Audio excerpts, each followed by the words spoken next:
स्वदेश की इस खास पेशकश में आपका स्वागत है। सबसे पहले तो आप सभी को होली की ढेरों शुभकामनाएं। हम जो होली आपके साथ इस बार खेलने जा रहे हैं उसमें रंग के साथ साथ धन भी बरसने वाला है। जी हाँ, आपका पोर्टफोलियो मुनाफे के रंग में रंग जाएगा। ईटी नाउ स्वदेश पर होली खेलने के बाद यकीन मानिए आप ये कहेंगे, खुशी से कहेंगे कि हम पे ये किसने हरा रंग डाला, क्योंकि हरे भरे रंगों से आपके पोर्टफोलियो को चमकाने की, सजाने की हमारी तैयारी, हमारी कोशिश है कि आपके पोर्टफोलियो को खरीदारी यानी कि हरियाली के रंग से लबालब कर दिया जाए। इस बार खुशियों का गुलाल मचाएगा धमाल और मुनाफे की गुजिया आपके जीवन में भरेंगी मिठास। तो आइए शुरू करते हैं हमारी होली की स्पेशल खास पेशकश आपके लिए धन बरसे।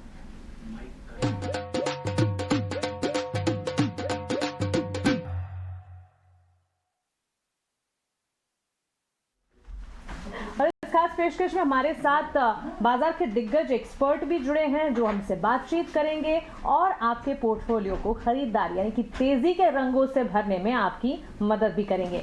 मेरे साथ आस्था जैन जुड़ गई हैं, हेम सिक्योरिटीज की सीनियर रिसर्च एनालिस्ट। आस्था, स्वागत है आपका। हमारे साथ एसबीआई सिक्योरिटीज के head of research Sunny Agarwal भी जुड़ गए हैं और थोड़ी ही देर में हमारे साथ मोतीलाल ओसवाल से स्नेहा पोद्दार भी होंगी। आस्था, सनी, बहुत शुक्रिया अपना समय देने के लिए और सबसे पहले तो होली की ढेरों शुभकामनाएं आपको। शुरुआत आस्था आपसे करना चाहेंगे, तैयारी शुरू हो गई आपकी होली के लिए, क्या है तैयारियां, बताएं। बिल्कुल, गुड आफ्टरनून मानसी। बिल्कुल, सबसे पहले आपको और आपके सभी दर्शकों को और सभी पैनल मेंबर्स को मेरी तरफ से होली की बहुत-बहुत शुभकामनाएं। साथ में ईटी नाउ स्वदेश की पूरी टीम को भी। तैयारियां शुरू हो गई है, आज होलिका दहन है, तो उस हिसाब से थोड़ा बहुत जो भी यहाँ पे घर पे हम लोग बनाते हैं, तो वो सब थोड़ा बहुत स्टार्ट हुआ है और बिल्कुल तैयारियां जोरों-शोरों से है, तो ये होली काफ़ी अच्छी रहेगी, ऐसी पूरी उम्मीद है। बिल्कुल, हम भी यही उम्मीद करते हैं कि ये होली काफ़ी अच्छी रहे आपके लिए, हमारे व्यूअर्स के लिए, हमारे सभी दर्शकों के लिए जो हमें देख रहे हैं। सनी, आपका भी स्वागत है। बताएं होली को लेकर क्या स्पेशल मेमोरीज हैं, क्या आ रहा है आपके जहन में तुरंत? होली की पहले तो आप सभी को ढेर सारी शुभकामनाएं, सभी दर्शकों को भी ढेर सारी शुभकामनाएं। अगर होली जिस तरह से मार्च सीरीज स्टार्ट हुआ है, लगता है कि जो 3 मंथ की जो निगेटिविटी थी, कहीं ना कहीं हमें लगता है कि ये जो हरा रंग की, जो ग्रीन कलर की आपने जो बात की, डेफिनेटली मार्च में ये नजर आ रहा है और होली के त्योहार में ये कहीं ना कहीं इसका बेनिफिट हमें देखने मिलेगा इक्विटी मार्केट के परस्पेक्टिव से। अगर मैं ओवरऑल मार्केट की बात करूं तो निफ्टी 1 ईयर फॉरवर्ड पे मोटा मोटी 17 के प्राइस टू अर्निंग मल्टीपल पे चल रहा है और हमें लगता है कि अगले 6 से 12 महीने में निफ्टी अगर 19,000 से 20,000 का लेवल दिखा भी देता है तो कोई बड़ी बात नहीं है। तो we are bullish on market for next 12 month, Holi to Holi. और अगर हम स्टॉक स्पेसिफिक बात करते हैं तो बेसिकली जो हमारा टॉपिक रहेगा होली सेगमेंट के हिसाब से, सबसे पहला मेरा टॉपिक रहेगा पॉलीकैब इंडिया। तो पॉलीकैब इंडिया एक one of the leading cable और वायर कंपनी है। कंपनी का जो मार्केट कैप है तकरीबन 46,000 करोड़ के आसपास है और जो करंट मार्केट प्राइस है पॉलीकैब का 3,070 रुपए के आसपास है। और अगर हम Q3 की बात करते हैं तो Q3 में कंपनी ने बहुत बेहतरीन नतीजे रिपोर्ट किए थे। कंपनी का जो नेट सेल्स, EBITDA और पैट था तकरीबन 10%, 20% और 45% वाई बढ़ करके 3,700 करोड़, 5,043 करोड़ और 358 करोड़ हो गया था। और 9th मंथ में ही कंपनी ने 9 मंथ जो FY22 का जो पैट नंबर है उसको एक्सीड कर दिया था। और हमने ये पाया कि despite of inflationary pressure company के जो EBITDA मार्जिन है वो इम्प्रूव हुए थे थर्ड क्वार्टर में। और अगर मैं थोड़े लंबे नजरिया की बात करता हूँ तो कंपनी ने 4 से 5,000 करोड़ का एक कैपेक्स भी प्लान किया है ओवर नेक्स्ट 3 इयर्स, जिसमें कंपनी एक हाई वोल्टेज जो ट्रांसमिशन केबल है, इसमें इनकी जो स्विस की जो कंपनी है ब्रुक केबल, इनके साथ जेवी में इसका एक नया प्लांट लगेगा। तो ओवरऑल आउटलुक जो है पॉलीकैब में केबल और एफएमईजी में काफी बुलिश है। अगर मैं सेल्स और पैट की बात करता हूं तो FY23 में कंपनी तकरीबन 13,900 करोड़ का सेल्स रिपोर्ट करेगी, जो कि बढ़ करके FY25 में 18,400 करोड़ हो जाएगा। और अगर मैं प्रॉफिट की बात करता हूं तो FY23 में तकरीबन कंपनी प्रॉफिट 1,100 करोड़ का रिपोर्ट करेगी, जो कि बढ़ करके 1,600 करोड़ FY25 में हो जाएगा। और अगर हम वैल्यूएशन की बात करते हैं तो तकरीबन FY25 के प्रॉफिट पे company less than 30 price to earning multiple पे चल रही है। तो ये मैं रिकमेंड करूंगा इन्वेस्टर को लंबी अवधि के लिए अपने पोर्टफोलियो में ऐड करने के लिए with a price target of 3525। इसके बाद हमारा अगला पिक रहेगा होली के पिक के लिए मैं आऊंगी। हमारे व्यूवर्स में थोड़ी एक्साइटमेंट रखते हैं, एक एक करके आपके सारे पिक समझानेंगे। लेकिन पहला पिक पॉलीकैब इंडिया। एक तो दिसंबर तिमाही के नतीजे काफ़ी अच्छे रहे थे, पॉजिटिव रहे थे, तो उसका एक इम्पैक्ट है। उसके अलावा भी अगर आप देखेंगे केबल वायर सेगमेंट में एक दिग्गज कंपनी पॉलीकैब तो मानी जाती है। और इस वक्त जिस तरह से गर्मियाँ आना शुरू हुई है, वक्त से पहले आ चुकी हैं, फरवरी के महीने में इतनी गर्मी कहाँ है, तो इन सारे प्रोडक्ट्स की डिमांड तो बढ़नी ही है। तो इस पर खासतौर से नजर रखें। लंबी अवधि के लिए 3525 तक के टारगेट्स, 1 साल का नजरिया। पॉलीकैब इंडिया इस कड़ी में होली स्टॉक्स, होली कैटेगरी के स्पेशल स्टॉक्स में पहला शेयर हमारी तरफ से आपके लिए। स्नेहा पोद्दार भी हमारे साथ जुड़ गई हैं। स्नेहा, स्वागत है आपका। आपकी तरफ भी आऊंगी मैं, लेकिन आस्था से अब जानते हैं उनके लिस्ट में होली स्टॉक्स धन बरसे कैटेगरी में पहला शेयर कौन सा। आस्था, वैसे तो बैंक्स फाइनेंशियल्स में लगातार जो धुआंधार तेजी देखने को मिली है इन दिनों, जितनी भी खबरें आ रही हैं बैंक्स के लिए काफी अच्छी, काफी पॉजिटिव साबित हो ही रही है। आप अपनी लिस्ट में से क्या पहला स्टॉक बैंक में ही चुनेंगी? अच्छा लगता है और मुझे लगता है कि जिस तरह से इकोनॉमी अभी पैन आउट हो रही है, बैंकिंग स्टॉक्स कंटिन्यू यहाँ पे अच्छा परफॉर्म करते रहेंगे। उसमें से दिग्गज बैंक एचडीएफसी बैंक मैंने चुना है। सबसे पहले लक्ष्य 1870 का टारगेट देना चाहूंगी। एक्सिस बैंक, माफ कीजिए, एचडीएफसी बैंक की हम यहाँ पे बात करें तो देखिए बहुत बड़ा इनका ब्रांच है। अगर मैं यहाँ पे इनके ब्रांचेस की बात करूँ तो तकरीबन मेरे हिसाब से इनकी ब्रांचेस ही 17,000 के आसपास की ब्रांचेस हैं। 3500 सिटीज में ये ब्रांचेस फैली हुई हैं। और अब ये बैंक क्यों पसंद आता है, सबसे पहले तो नतीजे हम सब जानते हैं, बेहद शानदार नतीजे थे। देखिए, क्रेडिट ग्रोथ किसी भी बैंकिंग का आकलन करने के लिए सबसे बढ़िया पैरामीटर होता है। तो 19% की क्रेडिट ग्रोथ इन्होंने Q3 में दिखाई थी और हमारा ये मानना है आने वाले 2 से 3 साल क्रेडिट ग्रोथ 19% से ही, CAGR से ही ये ग्रो करते हुए नजर आएंगे, क्योंकि इनको काफी अच्छा ट्रैक्शन आ रहा है रिटेल लोन से। रूरल बैंकिंग भी काफी बढ़िया परफॉर्म कर रहा है, तो मुझे लगता है कि वो एक यहाँ पे ड्राइवर रह सकता है। दूसरी तरफ हम असेट क्वालिटी भी देखते हैं जब भी बैंकिंग का आकलन करते हैं। असेट क्वालिटी की बात करें तो जेएनपी रेशियो 1.2% के आसपास है, जो मुझे लगता है कि ये मेंटेन कर जाएंगे आगे जाते हुए भी, तो वहां पे भी कोई दिक्कत नजर नहीं आती है। और तीसरा पैरामीटर मार्जिन होते हैं, तो नेट इंटरेस्ट मार्जिन जो 4% का है, अपने आप में काफी बढ़िया ये मार्जिन यहाँ पे क्लॉक कर रहे हैं। और हमारा ये मानना है FY25 तक ये इसी रेट इनके मार्जिन जो है वो स्टेबल रहेंगे 4.1 4.2 की रेंज में। तो वो भी काफी बढ़िया यहाँ पे पैरामीटर है, क्योंकि देखिए जिस तरह से बैंक ग्रो करता है तो मार्जिन डाइल्यूट होते हैं, लेकिन यहाँ पे हमें ऐसा नहीं लगता है, क्योंकि बैलेंस शीट का साइज काफी बड़ा है। 23 ट्रिलियन की इनकी तो बैलेंस शीट है। और ब्रांचेस एक्सपेंशन, क्योंकि वहां से भी बढ़िया ग्रोथ आएगी, तो ये डबल करने का इनका प्लान है आने वाले 3 वर्षों में। मुझे लगता है एचडीएफसी बैंक वेल प्लेस्ड है, पोर्टफोलियो में रखना चाहिए। और एक डिस्क्लेमर, हमारे पीएमएस की होल्डिंग में ये स्टॉक हो सकता है, तो भी मैं खरीदारी करने की सलाह दूंगी 1870 के लक्ष्य के लिए। चलिए, एचडीएफसी बैंक आस्था की तरफ से उनकी लिस्ट में पहला शेयर। चलिए स्नेहा पोद्दार की तरफ बढ़ते हैं। स्नेहा, स्वागत है आपका। होली की ढेरों शुभकामनाएं आपको। और बताइए, आप धन बरसे कैटेगरी में कौन सा हरे रंग से लबालब शेयर हमें बताने वाली हैं? Good afternoon Mansi. सबसे पहले तो आपको और इस चैनल के सभी दर्शकों को होली की हार्दिक शुभकामनाएं। तो होली में सभी रंग खैर सभी बहुत प्यारे होते हैं, लेकिन मार्केट पर्सपेक्टिव से हमें हरा रंग सबसे ज्यादा प्यारा है। तो उसे नजर रखते हुए मेरी पहली पिक ट्रेंड रहेगी, जो कि रिटेल कैटेगरी से है, फेस्टिव मूड को दर्शाती है।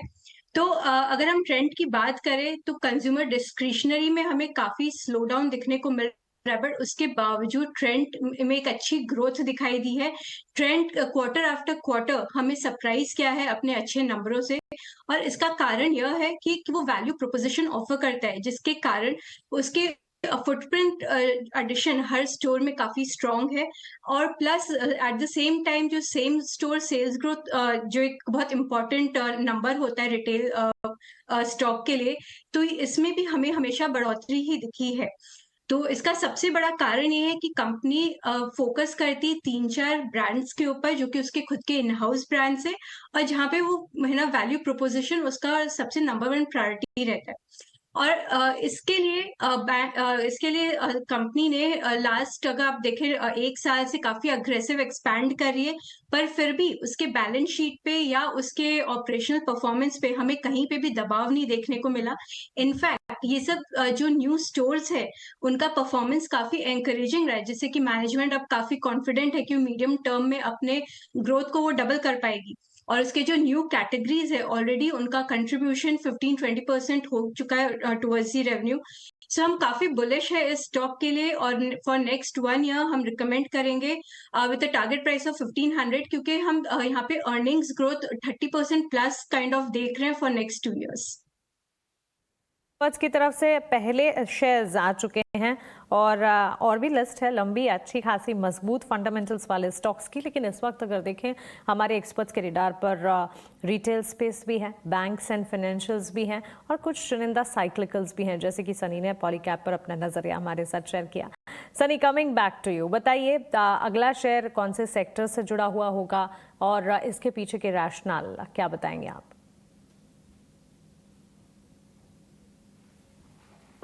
मेरा जो अगला शेयर है that is link to basically railway, जो कि है आरवीएनएल रेल विकास निगम लिमिटेड। तो करंटली जो शेयर का दाम है 66 रुपीज है। और अगर मैं कंपनी के बिजनेस की बात करता हूं तो कंपनी जो है one of the railway sector की पब्लिक सेक्टर एंटरप्राइज है, जो कि रेलवे इंफ्रास्ट्रक्चर प्रोजेक्ट जैसे doubling of railway line, laying of new line, electrification, metro projects के काम करती हैं। और अगर मैं कंपनी के बिजनेस मॉडल की बात करता हूं तो कंपनी एक मैनेजमेंट फीस जनरेट करती है। जितना भी एक्सपेंसेस इनकर्ड होता है प्रोजेक्ट को लेकर के, उसमें 9 से 10% का जो प्रोजेक्ट एक्सपेंस होता है वो कंपनी का रेवेन्यू होता है। और अगर कंपनी के ऑर्डर बुक की बात करते हैं तो कंपनी की जो ऑर्डर बुक है तकरीबन 55,000 करोड़ की है। और रिसेंटली एक कंपनी को एक काफी बड़ा ऑर्डर मिला था रशियन कंपनी के साथ जॉइंट वेंचर में, जो कि वंदे भारत की जो स्लीपर ट्रेन है उसके लिए जो 200 ट्रेन का ऑर्डर गवर्नमेंट ने रिलीज किया था, उसमें तकरीबन 120 ट्रेन का जो ऑर्डर है आरवीएनएल उनको अपने जेवी कंपनी के साथ मिलेगा। और एक कंपनी का क्राइस्तान में एक ऑर्डर पेंडिंग है जो कि तकरीबन 25,000 करोड़ के ऊपर का ऑर्डर है, जो कि कंपनी के मैनेजमेंट ने बताया कि अगले कुछ महीनों में ये ऑर्डर भी फुलफिल हो जाएगा। तो looking at a very healthy order book, हमें लगता है कि ये जो कंपनी अगले 2 साल तक काफी हेल्दी रेवेन्यू और पैट विजिबिलिटी पे है। और अगर हम वैल्यूएशन की बात करते हैं तो कंपनी ट्रेलिंग 12 मंथ पे 12 के पी पे चल रही है, आरओई 20% के ऊपर है, free cash flow positive company है, 30% डिविडेंड पे आउट है। तो everything is comfortable, valuation comfortable है, ऑर्डर बुक काफी स्ट्रांग है। और रेलवे जो कि हमने रिसेंटली पाया है कि जो इस बार का जो यूनियन बजट था उसमें one of the highest allocation हुआ है रेलवे एज अ सेक्टर को। तो हमें ये स्टॉक लॉन्ग टर्म लंबी अवधि के लिए पोर्टफोलियो में ऐड करना चाहिए। तो प्राइस ओके, तो चलिए आरवीएनएल रेलवे सेक्टर पर सरकार का भी बड़ा फोकस है और रेलवे सेक्टर का डेवलपमेंट भी काफ़ी अच्छा होता हमने देखा है। गुजारिश हमारे फंडामेंटल एक्सपर्ट से, कई सारे शेयर्स हैं, अपनी जो एक्सप्लेनेशंस हैं, अपने जो फंडामेंटल रैशनल बता रहे हैं उसे थोड़ा सा ब्रीफ रखें। आज तक कमिंग टू यू, बताएं आपकी तरफ से इस लिस्ट में एक तो बैंक्स एंड फाइनेंशियल्स आपको पॉजिटिव लग ही रहे हैं, आगे कौन से शेयर्स हैं, क्या कैपिटल गुड्स स्पेस पर नजर रखती हैं आप? जी बिल्कुल, ये पूरा साल मुझे लगता है कैपिटल गुड्स सेक्टर काफी स्ट्रांगली परफॉर्म करेगा। पसंद आता है कमिंस इंडिया, सबसे पहले टारगेट 1805 का। कमिंस इंडिया बेसिकली हम सब जानते हैं डीजल और नेचुरल गैस इंजन्स बनाते हैं, पावर सिस्टम और डिस्ट्रीब्यूशन यहाँ से इनकम आती है। रैशनल सबसे पहले solid performance across the segments इन्होंने पेश की है। 52% की ग्रोथ एबिटा में, 66% की ग्रोथ पैट में, जो Q3 की परफॉर्मेंसेस थी। दूसरी तरफ जो इसकी एंड यूजर इंडस्ट्रीज है जिसमें कि डेटा सेंटर्स आते हैं, मैन्युफैक्चरिंग आता है, रेंटल, हॉस्पिटैलिटी, वहां सबसे इनको काफी स्ट्रॉन्ग डिमांड मिल रही है। इन्होंने यहाँ पे केपेक्स भी किया है जो मुझे लगता है कि काफी बढ़िया और फायदेमंद रहेगा। और कंपनी ने कुछ प्राइस हाइक्स भी लिए थे जिसकी वजह से बढ़िया रिजल्ट्स इन्होंने दिखाए हैं। और कंपनी का आगे कोई विचार नहीं है कि ये प्राइस हाइक्स जो इन्होंने लिए हैं इसे रोल बैक करें। तो मुझे लगता है कि आगे जाते हुए भी कंपनी की स्ट्रॉन्ग फाइनेंशियल परफॉर्मेंस हमें देखने को मिलेगी। तो पसंद आता है कमिंस इंडिया 1805 के टारगेट के लिए। एब्सोल्युटली, डिमांड अच्छी है, प्राइस हाइक्स हुए हैं, उसे रोल बैक करने का कोई इरादा नहीं है कंपनी का और आगे भी केपेक्स को लेकर फोकस बढ़ता ही जाएगा, जिसके चलते कमिंस इंडिया पर नजर होनी चाहिए। 1 साल का नजरिया 1805 के टारगेट। स्नेहा, आप बताएं आपकी तरफ से अगला स्टॉक कौन सा होगा, कौन सा सेक्टर है आप जो आए कर रही हैं? मेरा अगला स्टॉक वरुण बेवरेजेस है। तो जैसा कि आपने कहा था शो के शुरुआत में कि गर्मी काफी बढ़ गई है। इनफैक्ट गर्मी थोड़ी जल्दी ही आ गई, जो कि नॉर्मली होली के बाद शुरू होनी चाहिए थी, इस बार प्रीपोन हो गई है। तो उसी को नजर रखते हुए वरुण बेवरेजेस, जो कि पेप्सिको इंडिया का ऑलमोस्ट 85% बिजनेस यहाँ पे हैंडल करता है, जहां हम मेन इसके बिजनेस में तो ग्रोथ देख ही रहे, बट कंपनी ने रिसेंटली काफी न्यू कैटेगरीज ऐड की है, energy drink, dairy beverages, juices. वहां पे भी हमें काफी तेज रफ्तार से ग्रो होती हुई दिख रही है कंपनी। तो वरुण बेवरेजेस अपने सभी सेगमेंट्स में काफी तेजी से कैपेसिटी एक्सपेंशन कर रहा है इस गर्मी का और आने वाली गर्मियों का फायदा उठाने के लिए। तो ये सारे कैपेसिटी एक्सपेंशन इस मंथ कमीशन होने वाले। केवल एक डेयरी बेवरेजेस है जो कि मिड जून तक कमेंस होगी। अदरवाइज ये सारे ही full fledged summer season start होने के पहले कमेंस करें, ताकि वो वॉल्यूम ग्रोथ को कैप्चर कर सके। और साथ ही साथ जो उसके न्यूली अक्वायर्ड रीजन्स है साउथ और वेस्ट के मार्केट से, वहां पे भी काफी तेजी से ये पेनिट्रेट करता हुआ दिखाई दे रहा है। तो हम काफी कॉन्फिडेंट है कि मैनेजमेंट अगले माने over the medium term double digit volume growth दिखा सकता है हमें। और हम पैट ग्रोथ एक्सपेक्ट कर रहे हैं ऑलमोस्ट 45-50% ओवर नेक्स्ट 2 years। सो हम काफी बुलिश है वरुण बेवरेजेस पे, और हमारा टारगेट प्राइस है 1550। ओके, 1550 के टारगेट्स और वरुण बेवरेजेस बिल्कुल इस वक्त सही थीम पकड़ कर रखे आपने स्नेहा, और सही कह रही हैं आप, जिस तरह से गर्मियां शुरू हो चुकी है बेवरेजेस काउंटर में इन पर्टिकुलर वरुण बेवरेजेस पर तो नज़र होनी ही चाहिए, और यहाँ से आगे तेज़ी के पूरे आसार भी नज़र आते हैं जो कि बिल्कुल वाजिब हैं। सनी, आप बताएं आपकी तरफ से आपकी लिस्ट में आखिरी शेयर कौन सा होगा? या तो आस्था जी का, जिस तरह से प्राइवेट सेक्टर बैंक में एचडीएफसी बैंक था, मैं उसे कॉम्प्लीमेंट करते हुए एक पीएसयू सेक्टर का एक बैंकिंग स्टॉक रिकमेंड करना चाहूँ, वो है कैनरा बैंक। तो कैनरा बैंक का करंटली जो दाम है 306 रुपए है, और इसका जो टारगेट प्राइस है 360 रुपीज हमें लगता है। तो हमने देखा था कि Q3 में कंपनी ने काफी बेहतरीन नंबर रिपोर्ट किए थे कैनरा बैंक ने, जिसमें एनआईआई तकरीबन 37% ग्रो होकर के 8,600 करोड़ हुआ था, और प्रॉफिट जो है तकरीबन डबल हो गया था, 116% बढ़ करके 2,800 करोड़ का प्रॉफिट आया था। अगर हम एसेट क्वालिटी की बात करें तो जीएनपीए और एनएनपीए घट करके 5.89% और 1.96% हुआ था। और जो कंपनी ने FY24 का जो गाइडेंस दिया है वो ये दिया है कि 13 से 15% तक की जो एडवांसेस ग्रोथ है वो 24 और 25 में आ सकती हैं। जो क्रेडिट कॉस्ट है वो कंट्रोल में रहेगी 1.2 to 1.4%, और जो आरओ रिटर्न ऑन एसेट है तकरीबन 0.9 to 1% रहेगा, और आरओई 15% के ऊपर रहेगा। ये सब पैरामीटर्स को देखते हुए अगर मैं वैल्यूएशन की बात करूं तो बैंक तकरीबन 0.7 to 0.8 1 year forward price to book पे ट्रेड कर रहा है। तो हमें लगता है कि वैल्यूएशन भी काफी चीप है, काफी अच्छी ग्रोथ की अपॉर्चुनिटी है बैंक में प्रॉफिट की। तो ये मैं लंबी अवधि के लिए पोर्टफोलियो में 360 रुपए के टारगेट से रिकमेंड करना चाहूँ। आस्था के साथ साथ आस्था की बैंक्स एंड फाइनेंशियल्स पर कन्विक्शन से इत्तेफाक रखते हैं सनी भी, और उनकी तरफ से भी बैंकिंग प्लेज में स्टॉक कैनरा बैंक। और हो भी क्यों ना, बैंक्स एंड फाइनेंशियल्स में हमने देखा है लगातार क्रेडिट ग्रोथ सिनेरियोज बढ़ते हुए दिखे हैं, नेट इंटरेस्ट इनकम भी पॉजिटिव रही है, डिपॉजिट ग्रोथ सिनेरियो की अगर बात करें वो भी काफ़ी ज़्यादा पॉजिटिव, और साथ ही लगातार एनपीएस का घटना जो कि बैंक्स के लिए काफ़ी पॉजिटिव साबित हुए हैं। पिछला क्वार्टर भी अगर देखें, दिसंबर क्वार्टर के लिए लगातार बैंक्स एंड फाइनेंशियल्स के जो नतीजे आते हुए दिखे वो काफ़ी पॉजिटिव रहे, और उसके ठीक बाद वन साइड अप मूव इस सेक्टर ने दिखाए हैं। तो क्लियरली इन सारे के सारे पॉजिटिव फैक्टर्स के चलते बैंक्स फाइनेंशियल्स पर आपकी नज़र होनी ही चाहिए। तो चलिए, बैंक्स से जुड़े स्टॉक्स हैं हमारे इस रंग बरसे खास सेगमेंट में। बैंक्स फाइनेंशियल्स तो पसंदीदा है ही, लेकिन इस वक्त क्योंकि होली एक ऐसा त्यौहार है जो कि गर्मियों के साथ साथ आता है, तो उनसे जुड़े हुए कई सारे सीजनलिटी फैक्टर्स भी, कई सारे वाइट गुड सेगमेंट से जुड़े स्टॉक्स भी हैं जिस पर आपको नज़र रखनी चाहिए। कि सीधी बात है, बड़े लॉजिक की बात है कि यहाँ पर गर्मियाँ अगर पड़ेंगी तो वाइट गुड सेगमेंट जो है उस पर काफ़ी हद तक अच्छा फोकस दिखेगा, उसमें फिर सारे के सारे आ जाते हैं। वाइट गुड में आप देख सकते हैं यहाँ पर जिस तरह से AC रेफ्रिजरेटर की डिमांड बढ़ती हुई दिखेगी, तो इस कैटेगरी से जुड़े स्टॉक्स पर नज़र होनी चाहिए। उनकी डिमांड बढ़ेगी तो फिर उनसे जुड़ी जो चीज़ें हैं, उन जैसे कि केबल्स, वायर्स, उनकी भी डिमांड बढ़ेगी। बेवरेजेस ऑफ कोर्स आप ज़्यादा ठंडा पीना चाहेंगे तो और उन बेवरेजेस जैसे स्टॉक्स पर भी नज़र रखें। तो ये सारी की सारी चीज़ों को समझते हुए हमारे एक्सपर्ट्स ये सारे स्टॉक्स आपको बता रहे हैं, क्योंकि यहाँ से लेकर अगली होली तक हमारा प्लान ये है कि आपका पोर्टफोलियो जो है वो रंग बिरंगी लेकिन मजबूती हरे रंग के साथ रंगा रहे। चलिए आगे बढ़ते हैं, हमारे साथ स्नेहा है, स्नेहा से भी जानते हैं। स्नेहा, आप ट्रेंड तो बता चुकी हैं, वरुण बेवरेजेस भी आपने बताया। अब बताएं अगला स्टॉक कौन सा होगा, और हमारे दोनों एक्सपर्ट्स का पॉजिटिव नजरिया बैंक्स फाइनेंशियल्स पर है, आपकी राय बैंकिंग क्षेत्र पर क्या है? तो मेरी भी राय बैंकिंग क्षेत्र पे काफी पॉजिटिव है। इनफैक्ट जो मेरा थर्ड और आखिरी जो पिक है वो एक बैंकिंग स्टॉक ही है। मैं एक छोटे बैंक को रिकमेंड करना चाहूंगी, आईडीएफसी फर्स्ट, जो कि आपके पोर्टफोलियो में एक अल्फा जनरेट करेगा, और उम्मीद करती हूँ कि ये शायद अच्छी रिटर्न्स भी हमें दे बाय नेक्स्ट होली।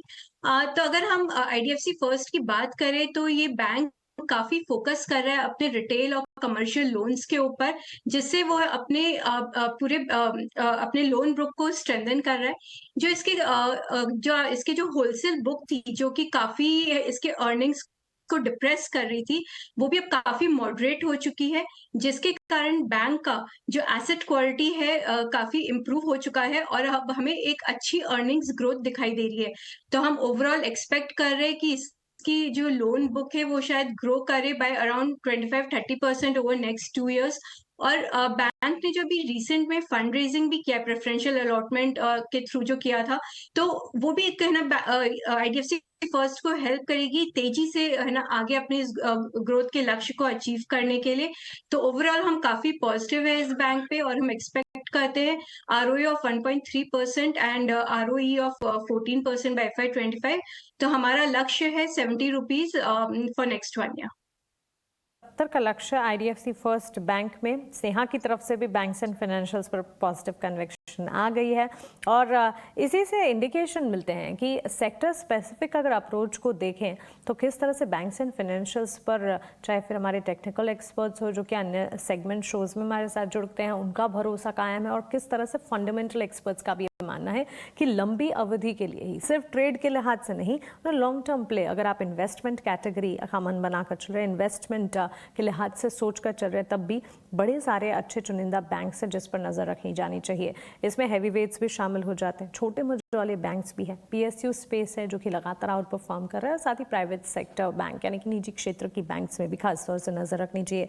अभी स्नेहा में बता रही है आईडीएफसी फर्स्ट बैंक 1 साल का नजरिया आपके टीवी स्क्रीन पर देख रहे हैं। सनी की तरफ से भी बैंक्स एंड फाइनेंशियल्स में कैनरा बैंक पर उनकी राय आती हुई दिखी, और आस्था भी मानकर चलती हैं कि एचडीएफसी बैंक जैसे स्टॉक्स हैं जिस पर खासतौर से आपको नजर रखनी चाहिए, और 1 ईयर ड्यूरेशन यहाँ पर काफी अच्छी मजबूती नजर आ सकती है। तो बैंक्स फाइनेंशियल्स को अपने पोर्टफोलियो का हिस्सा बिल्कुल बनाएं, क्योंकि ये वो क्षेत्र है जिसे बैकबोन ऑफ द इकोनॉमी माना जाता है, और इस बैकबोन को जितनी स्ट्रेंथ मिल रही है, इकोनॉमी को भी स्ट्रेंथ मिल रही है, और आने वाले दिनों में भी जिस तरह से भारत का ग्रोथ और डेवलपमेंट इंटैक्ट है, जाहिर सी बात है, सीधी बात है कि बैंक्स फाइनेंशियल्स जो है उसका डेवलपमेंट, उसका विकास भी आगे बढ़ता ही दिखेगा। चलिए आस्था के पास चलते हैं, उनसे समझते हैं कि रंग बरसे कैटेगरी में उनकी तरफ से अगला शेयर कौन सा होगा। आस्था आप बताएं। देखिए, पसंद आता है इंगर्सोल रेंट। सबसे पहले टारगेट, क्योंकि जब मैंने आपकी टीम को दिया था तब से काफी तेज हो गया ये। मेरे हिसाब से 2520 का पहला लक्ष्य है, तो जल्दी अचीव हो जाएगा। अभी जो इसका टारगेट है वो 2720 2750 का रखा जा सकता है। नेक्स्ट जो टारगेट है, इंगर्सोल रेंट क्यों पसंद आता है? सबसे पहले तो ये इंडस्ट्रियल एयर कंप्रेसर्स बनाते हैं। 1921 में एस्टेब्लिश हो चुकी थी ये कंपनी, और इंडिया की पहली ये इंडो अमेरिकन वेंचर थी, कोलकाता बेस्ड, जहां तक मुझे ध्यान आता है शायद ये कंपनी है। और इस कंपनी की अगर हम बात करें तो यहाँ पे ये जो बनाते हैं, इनका पूरा फोकस है जो एयर सोल्यूशन सेगमेंट है, और वहीं से इनका रेवेन्यू आता है। पसंद क्यों आता है? शानदार नतीजे, बॉटम लाइन में 70% की ग्रोथ, बैलेंस शीट बहुत अच्छी पोजीशन में है। मेरे हिसाब से डेट टू इक्विटी रेशियो यहाँ पे निल है, और देखा जाए तो नए लॉन्चेस भी ये लोग कर रहे हैं, तो वो भी काफी यहाँ पे इनको सहायता करेगा आगे जाते हुए फाइनेंशियल्स को बढ़ाने में, क्योंकि ये केटर करते हैं जो सेगमेंट्स हैं उसमें बेसिकली आता है हमारा मेटल हो गया, फार्मास्यूटिकल, ऑटोमोटिव सेगमेंट्स। तो वहां से बहुत स्ट्रॉन्ग डिमांड आ रही है कंपनी को, जो मुझे लगता है कि कंपनी को आगे जाते हुए और भी ज्यादा यहाँ पे फायदा पहुंचाएगी। इंगर्सोल रेंट को खरीदना चाहिए 2720 के टारगेट्स के लिए। 2720 का टारगेट, और हमारे इस खास पेशकश में इंगर्सोल रैंड आस्था की तरफ से तीसरा शेयर 1 साल का नजरिया आप बनाकर चल सकते हैं। चलिए क्विक रिकैप देख लेते हैं। हमने, हमारे एक्सपर्ट्स ने आपको 3 शेयर्स, तीनों एक्सपर्ट्स ने बताए हैं, तो क्लियरली आपके पास एक बास्केट तैयार हो चुका है 9 शेयर्स का। लंबी अवधि का नजरिया रखें, अच्छे लेवल्स मिलने पर इन स्टॉक्स में निवेश की रणनीति बनाकर चले, और उसे पोर्टफोलियो का हिस्सा बनाएं। सनी अग्रवाल की तरफ से पॉलीकैब इंडिया, RVNL और साथ ही कैनरा बैंक। तो क्लियरली बैंक्स, फाइनेंशियल्स, रेलवे जैसे सेक्टर्स हैं जो कि हमारे एक्सपर्ट्स के फोकस रेडार पर हैं। साथ ही स्नेहा पोद्दार उनका नज़रिया देखें, ट्रेंड रिटेल सेक्टर पर नज़र रखती हैं और उनका मानना है कि ट्रेंड जैसे स्टॉक में भी 1 साल तक का नज़रिया बनाकर चला जा सकता है। उन्हें लॉन्ग टर्म प्ले आपको अच्छे रिटर्न्स मिलने की पूरी गुंजाइश है। वरुण बेवरेजेस और साथ ही IDFC फर्स्ट बैंक और साथ ही आस्था जैन का मानना है कि HDFC बैंक जैसी बड़ी दिग्गज बैंक पर नज़र बनाकर रखनी चाहिए। अच्छे लेवल्स मिले, अच्छे न्यूज़ फ्लोज हैं और आगे भी ये पॉजिटिविटी इंटैक्ट रहेगी। इसके अलावा कमिंस और इंगरसोल रैंड भी आस्था की तरफ से उनके पसंदीदा शेयरों की सूची में आता है। तो clearly on a long term play in सारे स्टॉक्स पर नज़र रखी जा सकती है और ये वो पॉजिटिव कैटेगरी या पॉजिटिव फंडामेंटल वाले स्टॉक हैं जिसमें हम देख रहे हैं कि लगातार न्यूज़ फ्लोज भी अच्छे आ रहे हैं और साथ साथ आने वाले क्वार्टर्स के लिए भी इनके फोरकास्ट जो वो काफ़ी पॉजिटिव। और एक बात बिल्कुल ध्यान रखिए कि ये सारे के सारे फोरकास्ट जो हैं इन सब में एक सेक्टर जिसका जिक्र लगातार हो रहा है वो बैंक्स एंड फाइनेंशियल्स। मजबूती है, बैंक्स एंड फाइनेंशियल्स को अपने पोर्टफोलियो का हिस्सा ज़रूर बनाएं। तो चलिए उम्मीद करते हैं कि रंग बरसे हमारी इस खास पेशकश ने आपको भी मदद की होगी अपने पोर्टफोलियो को बनाने के लिए, अपने पोर्टफोलियो को घड़ने के लिए। और उम्मीद करते हैं कि यहाँ से लेकर अगली होली तक आपका पोर्टफोलियो जो है वो हरियाली के रंगों से मालामाल हो। स्नेहा, आस्था और सनी, आपका बहुत शुक्रिया हमारे साथ इस खास पेशकश में जुड़ने के लिए और अपने फंडामेंटल आइडियाज़ हमारे साथ शेयर करने के लिए। रंग बरसे इस खास सेगमेंट को हम यहीं समेट रहे हैं, लेकिन आप बने रहें ET नाउ स्वदेश के साथ। नमस्कार।